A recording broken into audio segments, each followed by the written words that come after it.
A partir de hoy rige la nueva política migratoria en Cuba. Los mayores de 18 años podrán emigrar del país.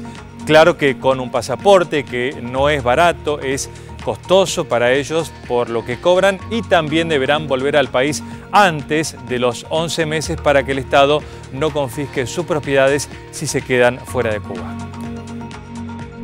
Las nuevas medidas flexibilizan y facilitan los trámites de viajes entre el país y otras naciones del mundo.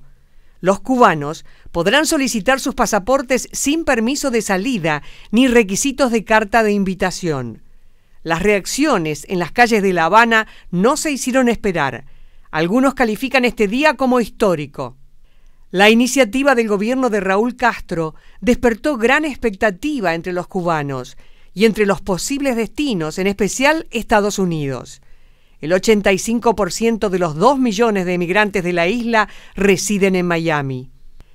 Las autoridades cubanas aclararon que se preservarán los capitales humanos creados por la Revolución de 1959, entre ellos médicos y deportistas.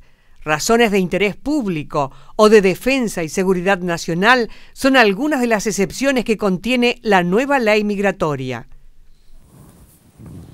Bueno, seguimos con este tema con Pedro Brigger y habría que hacer algunas aclaraciones, Pedro, sobre la visa, digamos el pasaporte al que acceden los cubanos a partir de ahora. Sí, en realidad más que alguna aclaración, algunos detalles que hay que ver cómo se pueden implementar, hay que recordar, me parece, el contexto en el cual se da esta nueva medida. Primero, la medida fue publicada en la Gaceta Oficial de Cuba el 16 de octubre del 2012. Ahí se decía que iba a comenzar a estar vigente el 14 de enero de 2013, eso es hoy.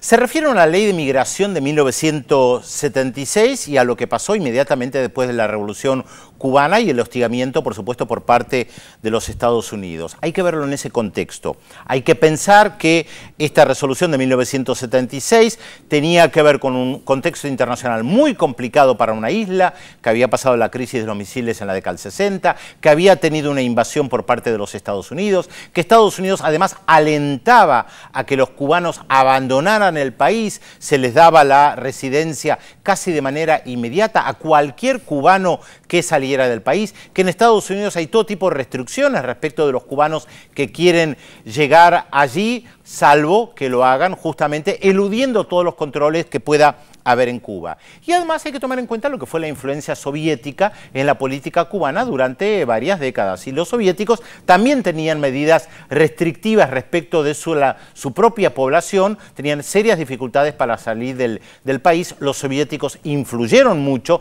en el modelo de construcción del socialismo que se llevó adelante en Cuba. Esto finalizó en dos momentos. En el 91, con la desintegración de la Unión Soviética, Cuba vivió momentos muy duros en la década del 90, pero hoy el contexto es completamente diferente. Fíjense que hay dos eventos fundamentales para América Latina que se están desarrollando en Cuba. Una, las negociaciones que tienen que ver con Colombia, entre la FARC y el gobierno de Colombia, se están desarrollando en Cuba. La otra, la salud de Hugo Chávez y todo lo que hay alrededor del gabinete de Cuba, de Venezuela, que se está encontrando en Cuba. Y además, Cuba está participando de la CELAC, la Comunidad Latinoamericana de las Naciones y el Caribe, que se va a reunir dentro de 10 días en Chile. La presidencia la tiene Chile, se la va a entregar justamente a Cuba. Esto quiere decir que Cuba hoy no está aislada como estaba en la década del 70, además la noche de las dictaduras en gran parte de América del Sur. Cuba hoy tiene un contexto internacional mucho más favorable que le permite abrirse, mantener muchas más relaciones con el resto de los países de América Latina, pero siempre hay que recordar que el contexto en el cual se establecieron esas leyes tenía que ver con el bloqueo y que el bloqueo a Cuba por parte de Estados Unidos todavía no finalizó.